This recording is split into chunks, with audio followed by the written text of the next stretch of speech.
ஏலே நபிபியா, என்னல சின்ன டீம் நினைச்சா பெரிய வேலைய பார்த்து விட்டு போயிட்ட.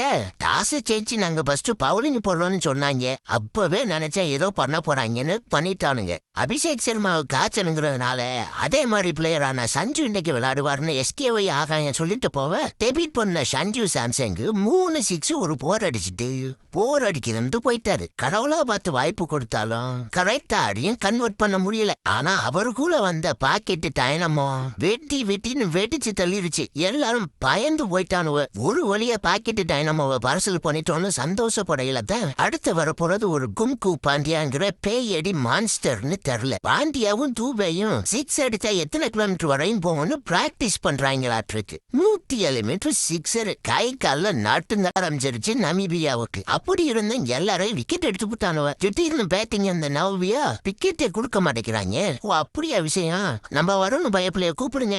பயப்பிள்ளைக்கு 2 ஓவர் தான் கொடுத்தாங்க.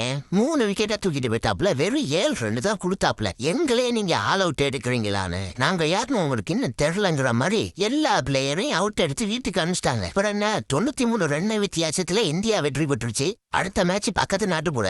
அதுதான் எப்படி ஆக போகுதுன்னு தெரியல. ஒருத்தர் நடந்து வந்தே பவுலிங் போறாப்லையா. அந்த மேட்ச்ல என்ன நடக்குங்கிறத நீங்க கமெண்ட்ல சொல்லுங்க.